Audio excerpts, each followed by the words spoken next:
it's a pleasure to have Maxim here via video, currently in Hamburg.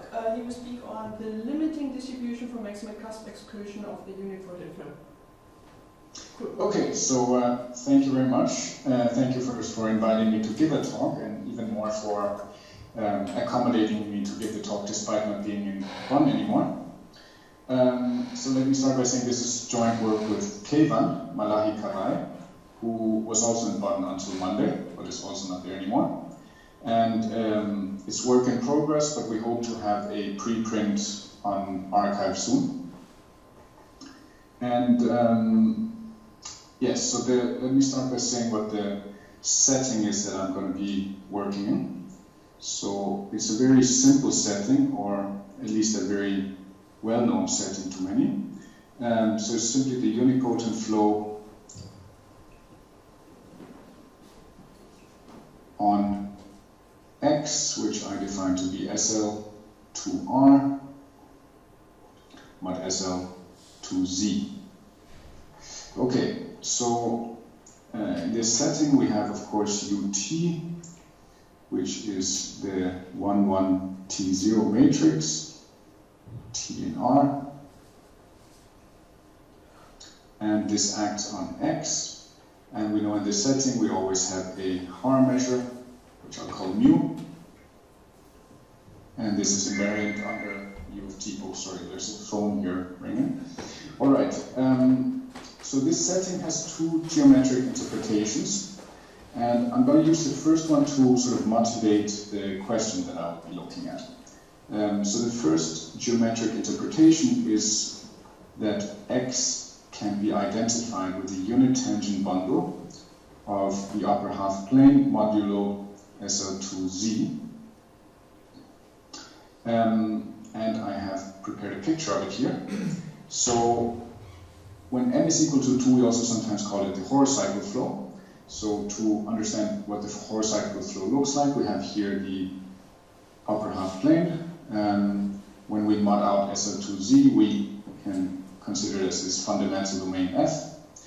And so what the horizontal flow does when we're given a point ZV, like here, we have to find the horizontal that goes through Z, and where the tangent in Z is orthogonal to V, and which at the same time intersects the real line in one point.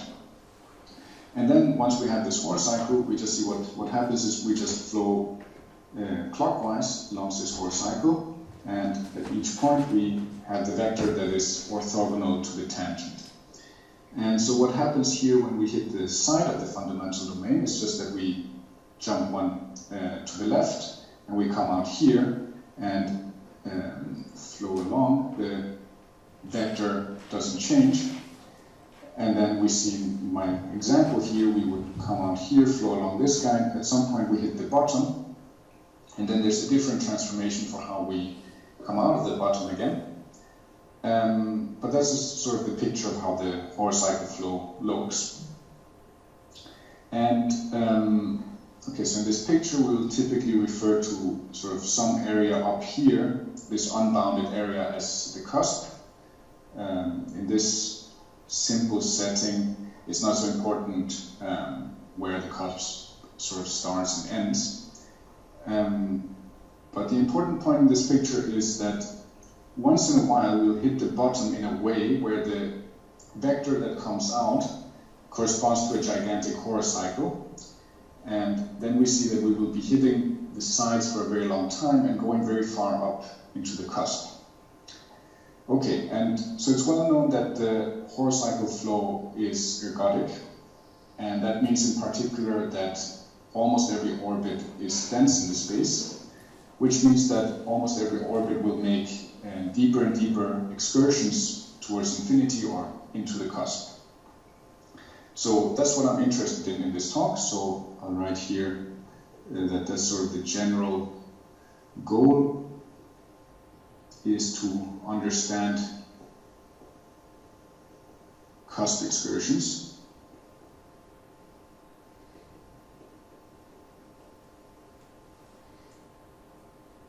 of the unipotent flow or horizontal flow.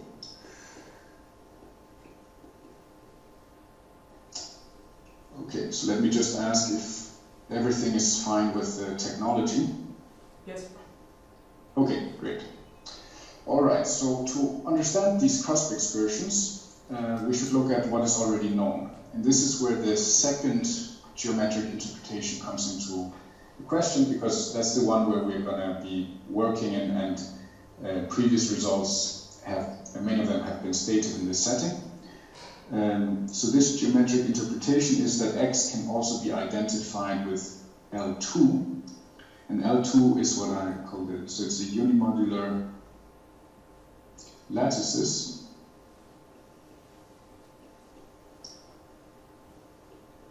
in R2. Okay, so that's the lattices where the basis vectors span a region of area 1. So I have a picture prepared here. This would be an example of a lattice. So in R2, the green dots would represent one lattice.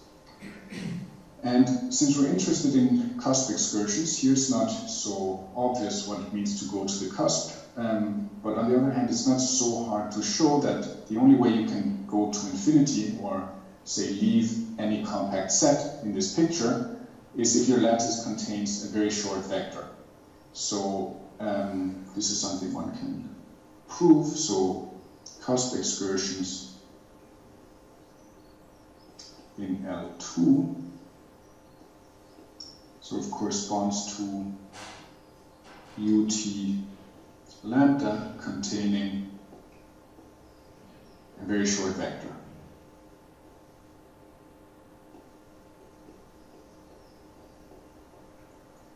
Okay, so when we want to study very short vectors, it's convenient to define the following function,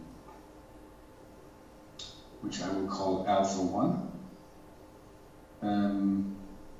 So alpha 1 is a map from space of lattices to R, and we define it as follows. So alpha 1 takes a lattice gamma, and it returns the supremum over all lattice points except from 0, because it's a supremum over 1 over the norm of V. So we see if we have a very short vector V, the 1 over the norm will be very large. This supremum will be realized by very short vectors. So when we study cusp excursions in L2, it's convenient to consider large values of this alpha 1 observable. Okay, so some of the things that are known, right here, what is known. So the sort of central result for us in this setting is a paper by Athreya and Margulis.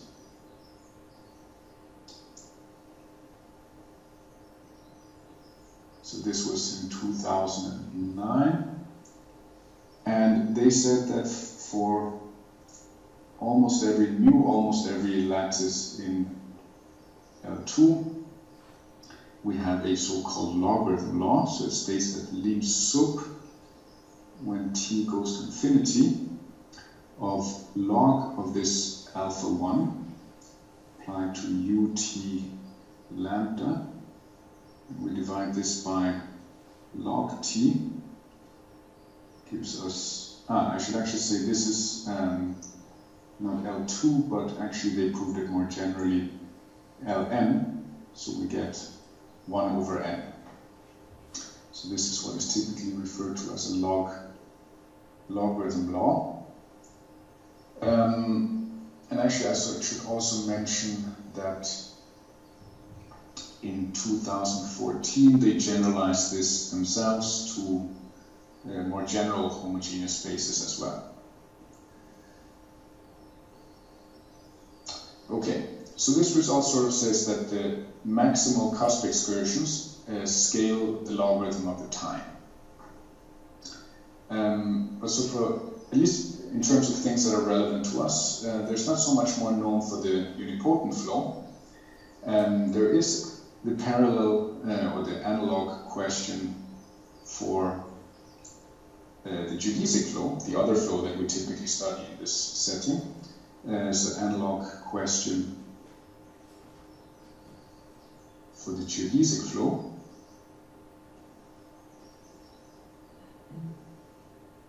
So that has a little bit of a longer history. So the first result in this setting was by Sullivan. So this was in 1982. And he proved a logarithm law for the case when we consider Hn mod gamma. So the n-dimensional hyperbolic space, and then we factor out gamma is here a discrete subgroup of isometries so that the space is non-compact but has finite volume. And then this was generalized by Kleinbock and Margulis. So this was a 1999 paper. So that's also a logarithm law, but for a more general homogeneous spaces. And in particular, their result includes sort of the analog of Athreya and Margulis, so the space of lattices, and then this observable log of alpha 1. But then there's a result for the geodesic flow, an additional one. So this was by Polycott in 2006. And Polycott proved an extreme value law.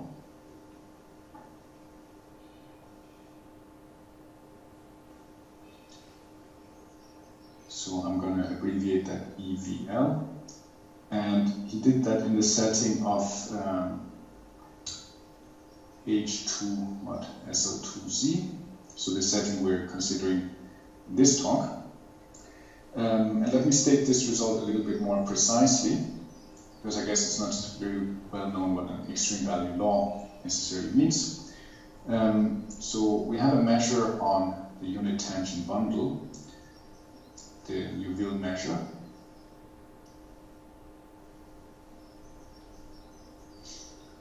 And we have the geodesic flow, gamma T Z V. So that's the geodesic flow at time t, which had starting point set ZB at time 0. And then by h we denote the height. So the height above the horizontal line, imaginary value equal to 1. Okay, so with this notation, the statement of Polycott was that for all R and R, the limit, when we let capital T go to infinity, mu L of the set ZV, where the maximum over the times from 0 up to capital T of the height which the geodesic at time t starting at CV, this maximum being less than r plus log of t equals e to the minus 3 over pi squared times e to the minus r. Okay, so maybe the first remark to make about this statement is that this is a so-called, maybe somebody recognizes it as a Gumbel distribution. And the second remark to make here is that it's rather easy to prove, or even to see, that this result by Polycott implies the logarithm law by Sullivan for n equal to 2.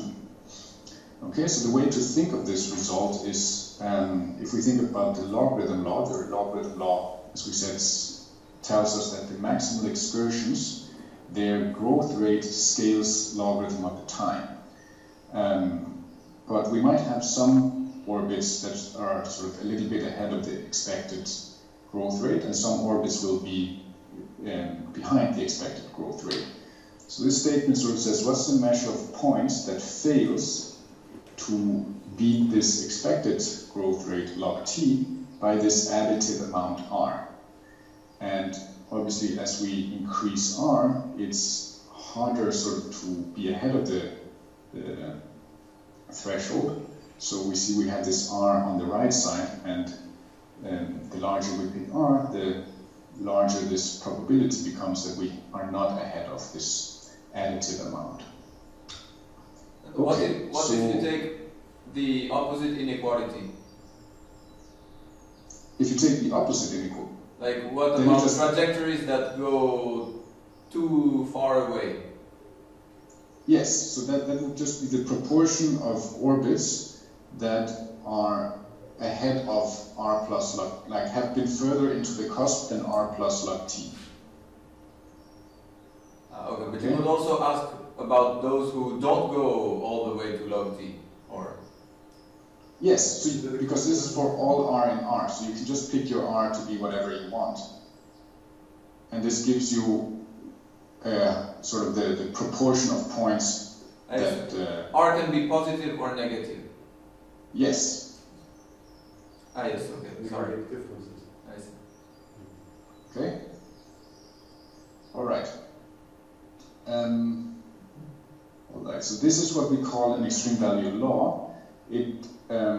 So from a statistic point of view, it fits into this theory called extreme value theory or extreme value statistics that I won't have time to say too much about, but there's a nice theory behind this, especially for IID sequences. And actually, this, maybe I'll say that for now. Maybe I'll get a little bit back to this extreme value theory, but this is an extreme value law. And we see that for the geodesic flow, we have an extreme value. So we have an extreme value law, but we don't have one for the unipotent flow. So this is sort of now has given us a more concrete goal, and that is to get an analog of Polycott extreme value law for the unipotent flow. Okay.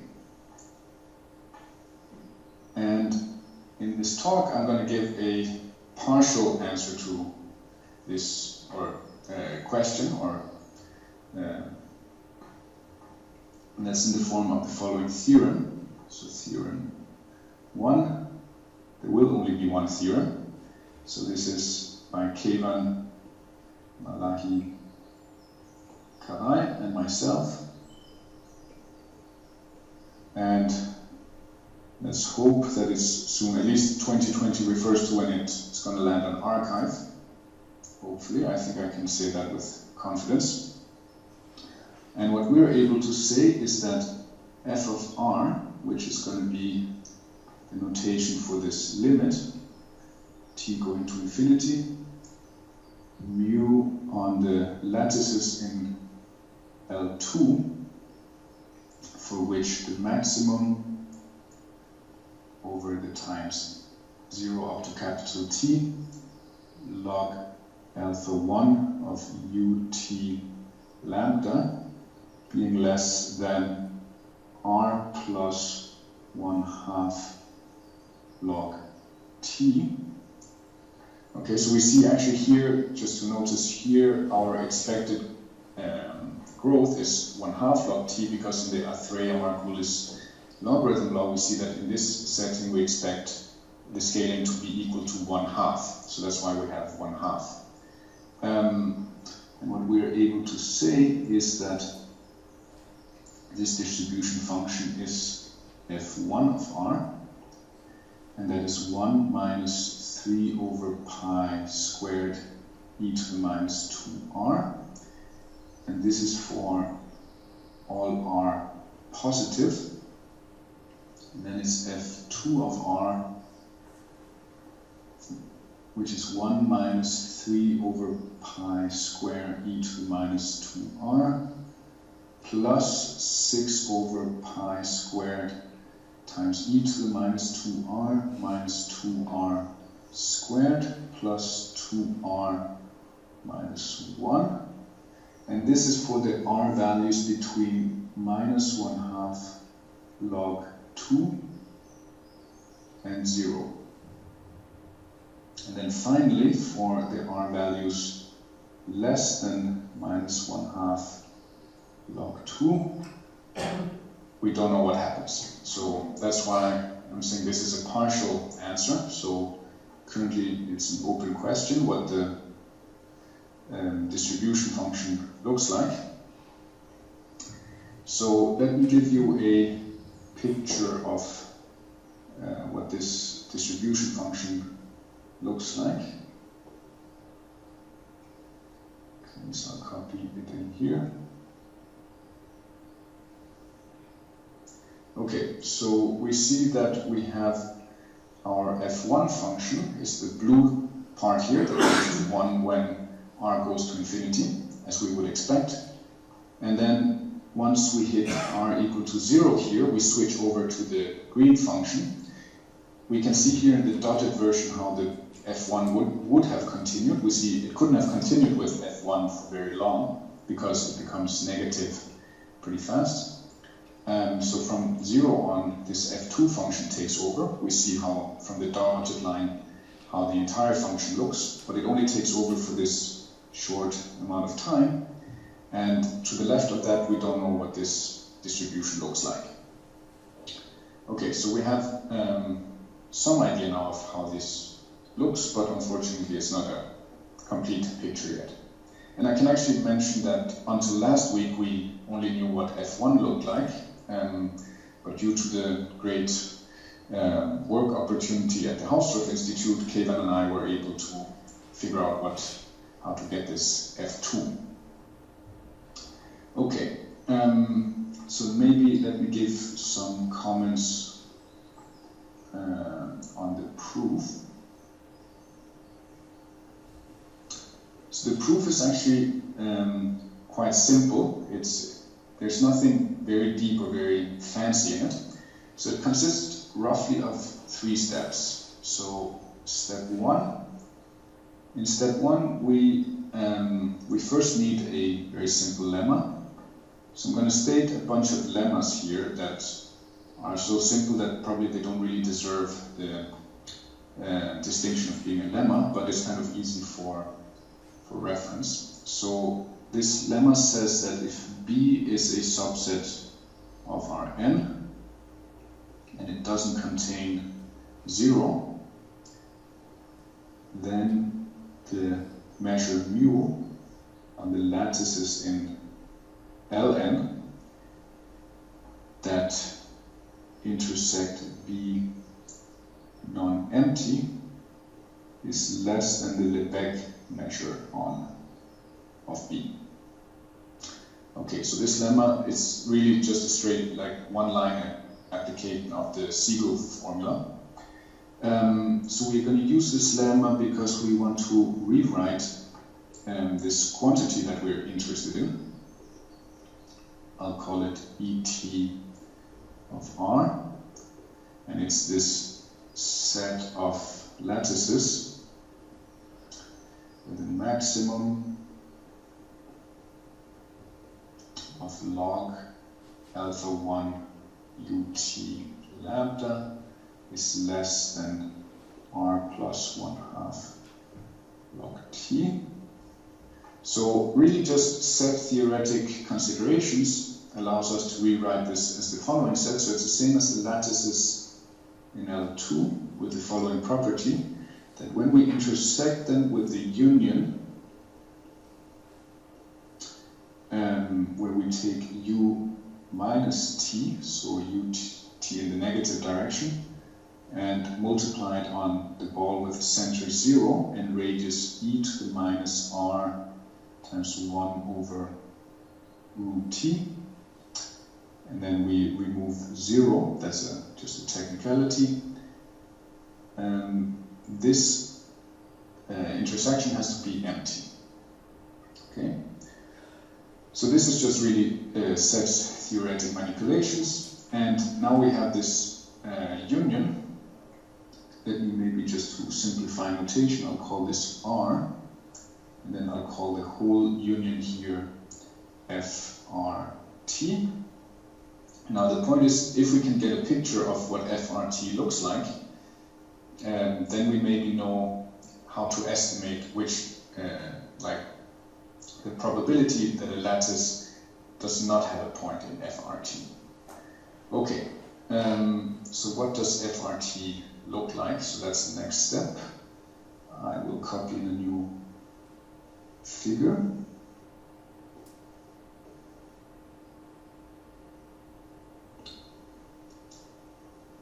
Okay, so we have here the ball B0R, and we want to apply u minus t to it.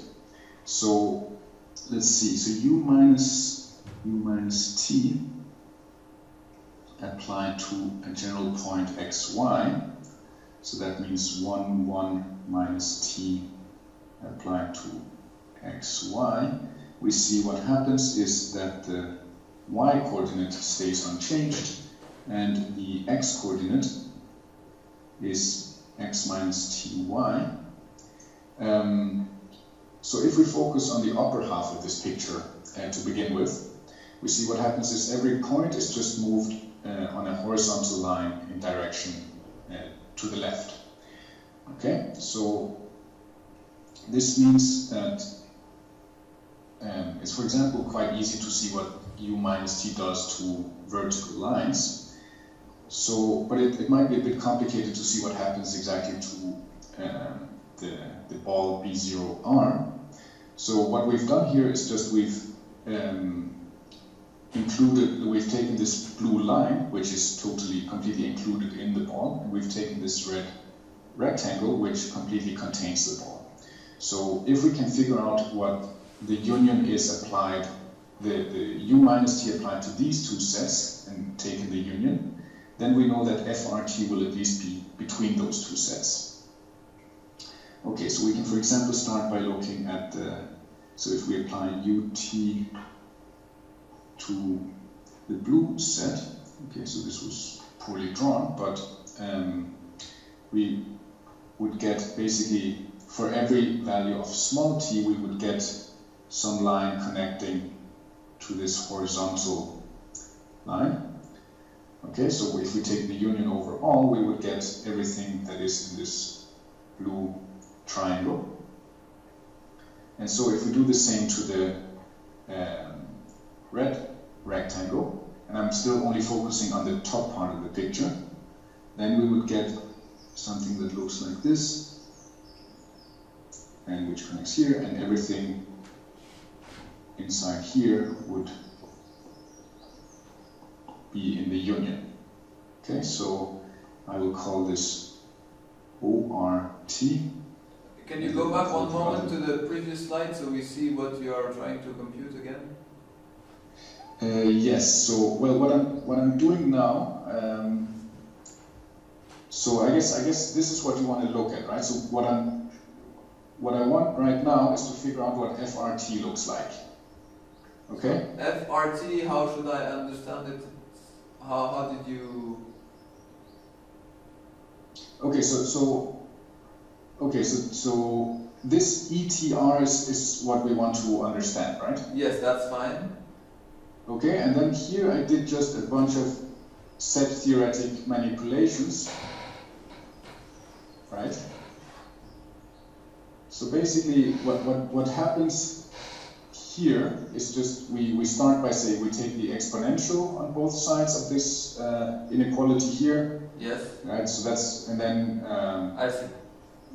Okay, then that's how we get to the okay, good. This thing. That's fine. Okay, yeah. All right. Yes, the point being here that FRT will be something that contains the blue triangle and is contained in this red object.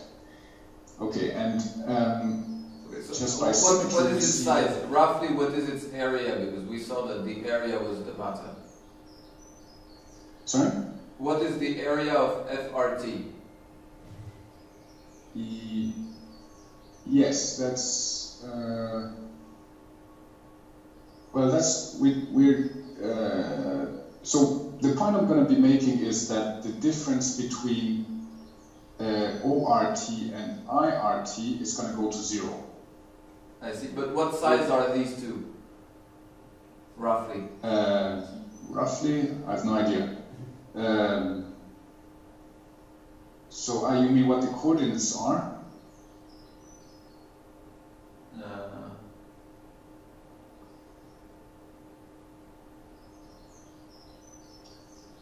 No, I just meant you draw a picture, but you did not say how long the red triangle was or how long the blue triangle was.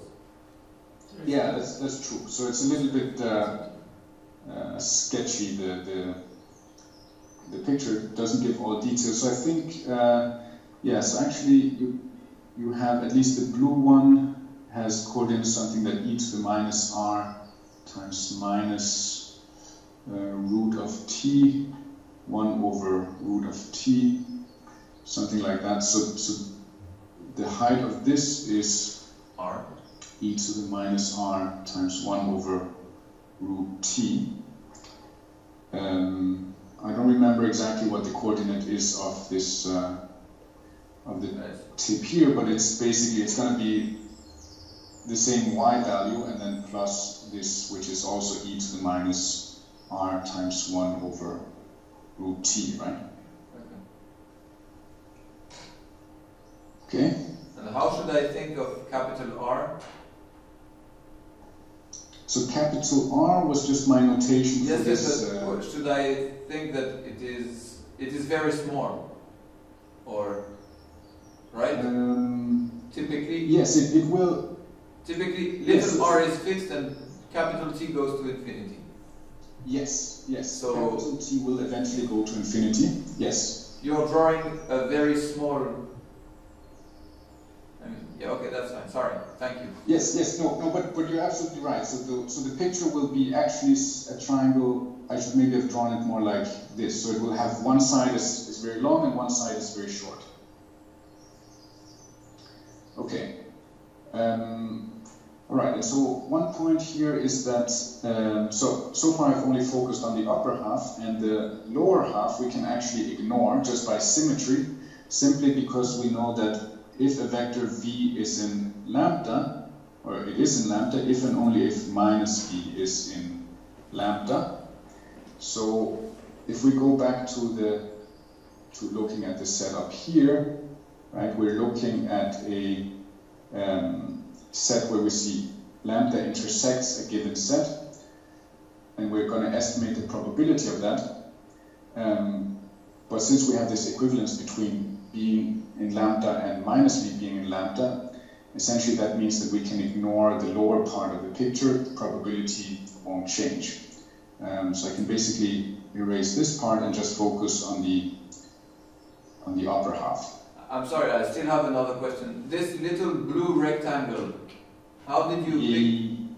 How was it defined? How did you pick the width? The blue is not a rectangle. That's just a line.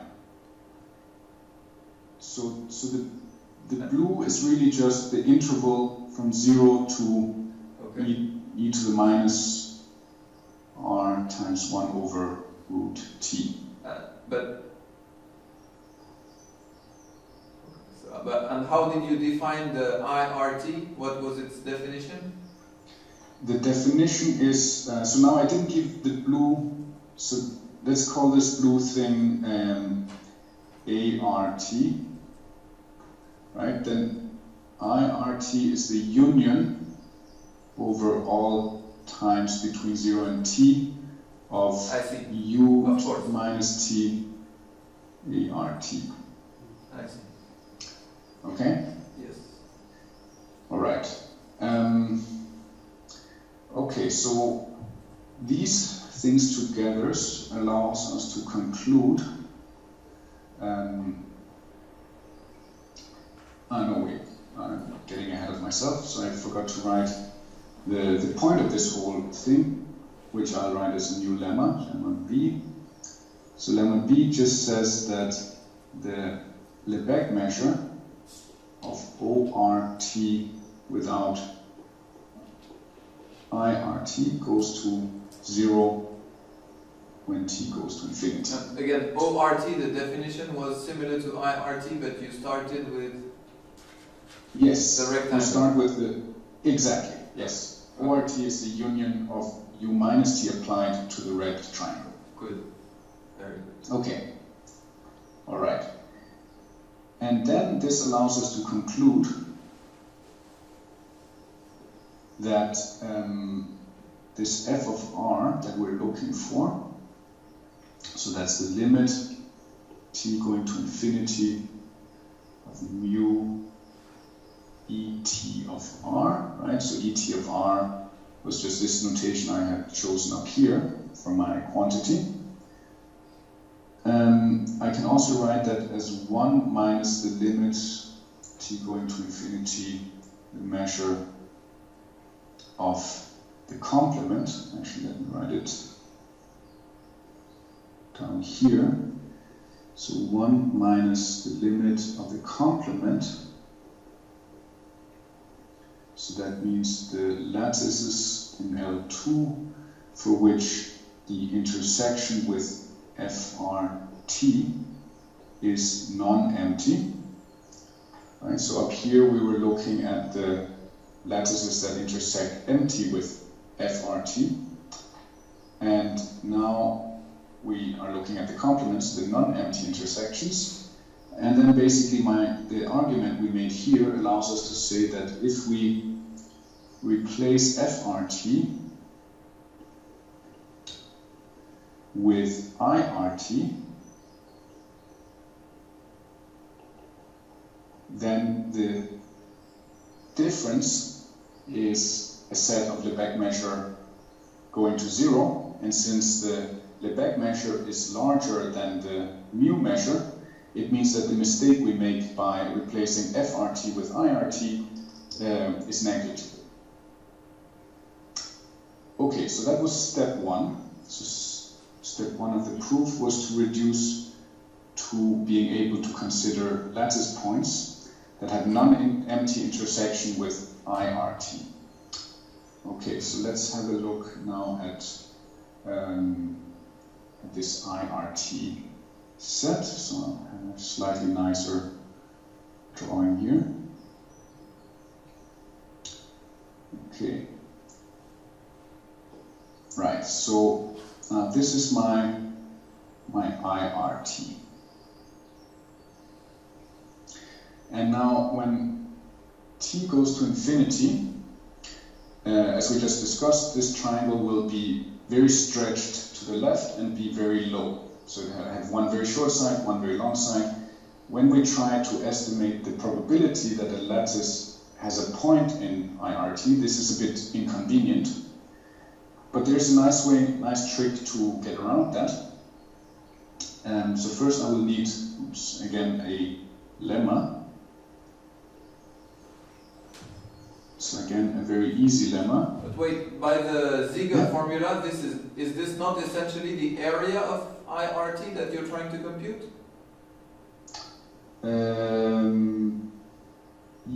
Yes, more or less, I think.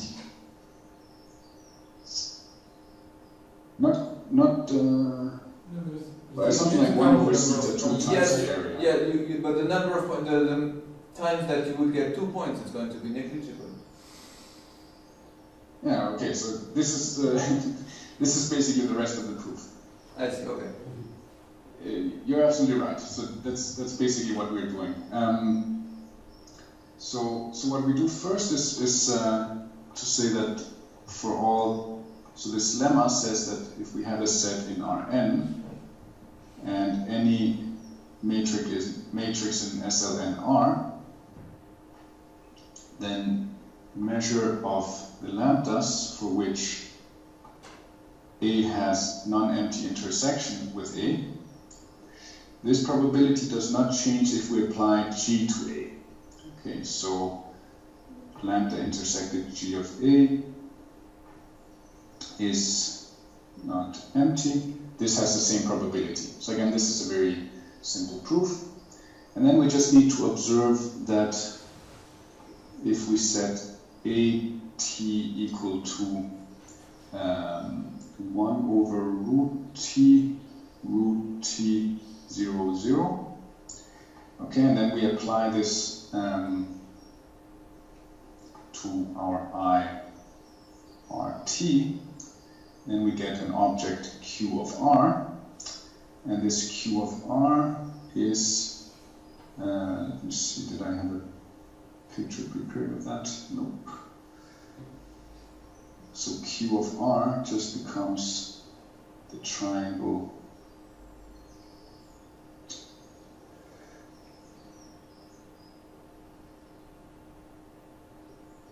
so a fixed triangle in the sense that it's no longer t dependent, so this will have coordinates 0, e to the minus r, and this point here will be minus e to the minus r, e to the minus r,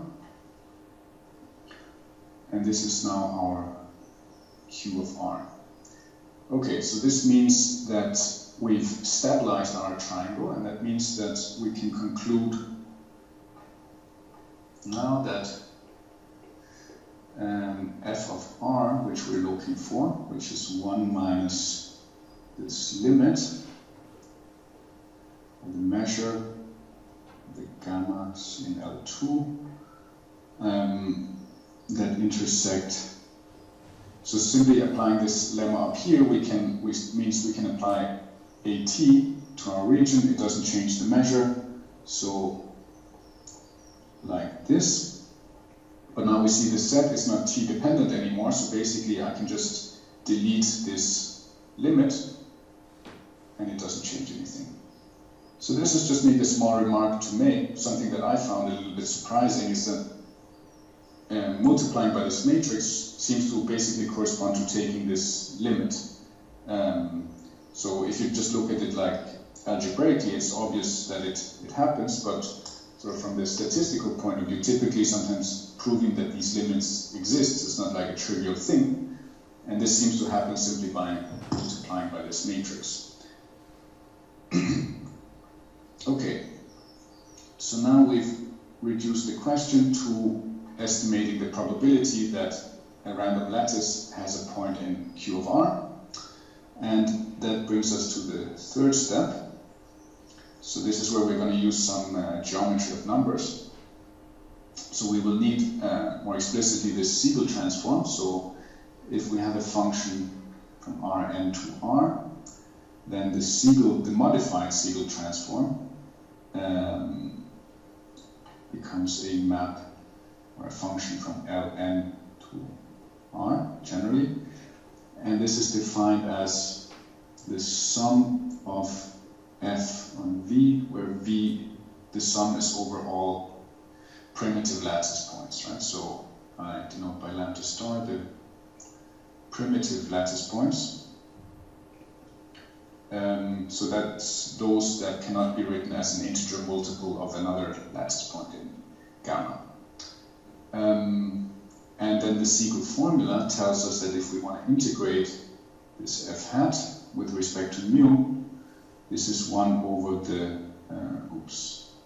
zeta 2, the Riemann zeta function in 2, integral of f with respect to Lebesgue. Okay. Zeta n, you said is it zeta n? You said the general. Yes, true. Thank you. Yes. So when I write it generally, it should be zeta n. And then another little observation that doesn't really deserve the distinction of being a lemma is that if we look at the measure on the lattices lambda that have non-empty intersection with QR, that's the same as looking at the primitive lattice points that have non-empty intersection with QR. Again, this is really a one-line argument, but it means that our f of r that we're looking for, so 1 minus the measure, we can now write as lambda star intersected QR non-empty. Okay, and And so this gets us to the point where we need to make the distinction between F1 and F2. So I think I'm basically out of time, so I will only get to talk really about the first case, so R positive. And so basically Nicola already said what we do. So if R is larger than 0, it means that e to the minus R is less than 1. And if we recall our triangle looks roughly like this, has side length e to the minus R, e to the minus R. So that means that the Lebesgue measure on, so this was called QR. So the Lebesgue measure of QR is equal to 1/2 e to the minus 2R, which is going to be less than 1/2. And this basically tells us that the number of lattice points that we can have in QR is, the number of lattice points is less than or equal to 1. So we can't have 2 lattice points in this triangle because they would span a region of area less than 1. That contradicts the assumption that it's a unimodular lattice. And then when we set f to be the characteristic function of QR, all we need to do is look at the modified Siegel transform. So the sum of 1 QR over the primitive lattice points. The observation is just this is exactly the characteristic function on the set of lattices that have non-empty intersection with QR. Okay, so when we want to find the measure of this set here, we just integrate. So the measure, this is exactly the quantity we're looking for.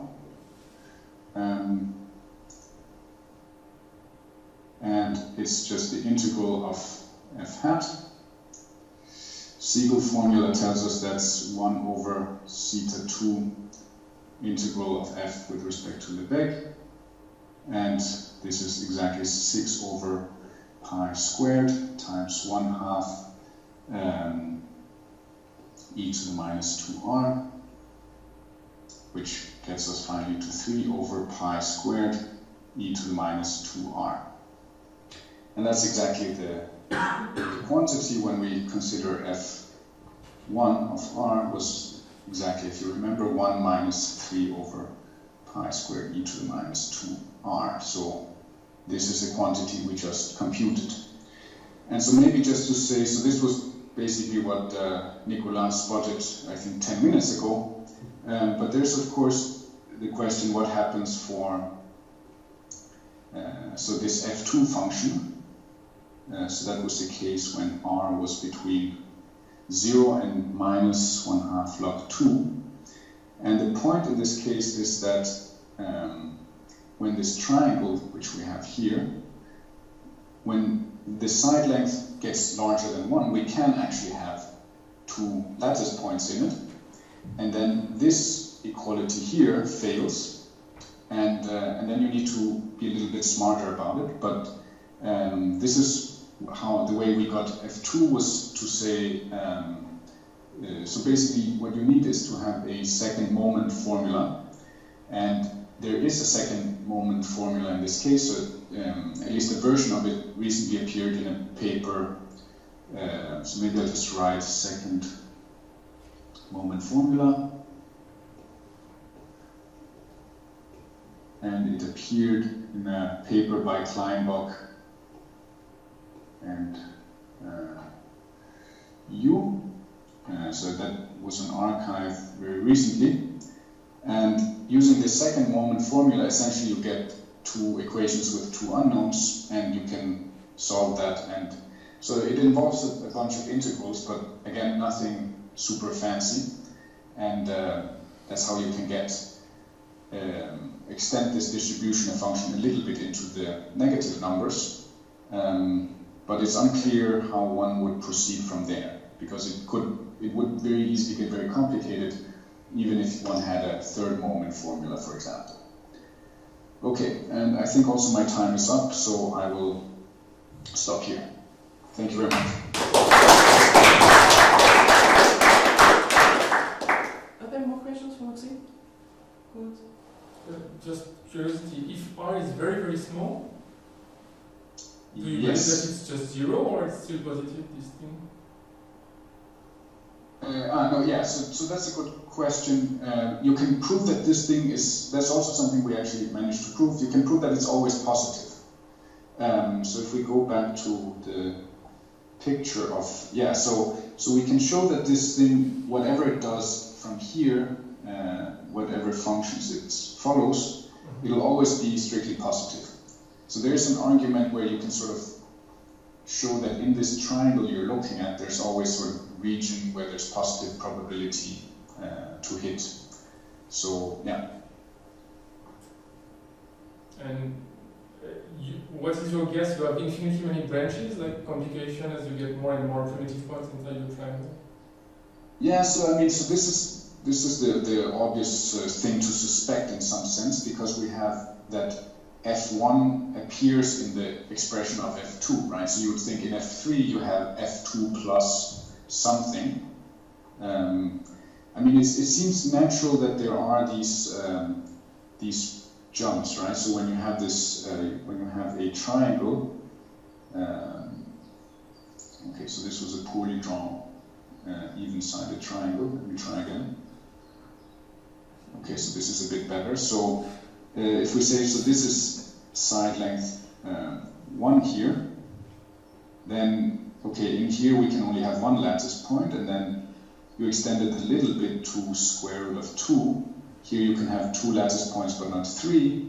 And this way you can continue, you know, the next step would be root 3. You can have 3 lattice points.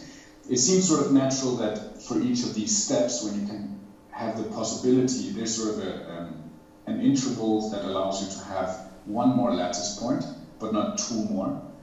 It seems natural that there would be a new sort of function for each of these intervals. But that's it's a suspicion. Have you tried doing something similar, maybe just the F1 for lattices which are not acid to Z? Sorry, say that again? Have you tried to do part of this for a lattice which is not acid to Z? No, no, actually not at all. I mean, so this is it's very recent. So this F2 was just from last week. So we've basically just started. One thing we have tried to do was to see if we could replicate this polygon result through the same methods, but unfortunately, so the thing that seems to work really well here is in this triangle picture, is that you get so much overlap that it's very easy to see what these, like you can find a set that is included and which includes the ball, and they become very easy to describe when you apply the unipotent flow. But if you apply the geodesic flow, this becomes a more complicated object, and it's not so easy to make all these estimates. And another thing we've been thinking about is if you do SL3 armored SL3Z, say for the unipotent flow, so there you have 2 different unipotents, and it's again geometrically much harder to figure out what these sets look like. But the good thing in higher dimension would be that there's some of these higher moment formulas. There's a paper by Rogers which gives these formulas, and they are valid for n equal to 3 and larger, but not for n equal to 2. So it's possible one could do something there as well.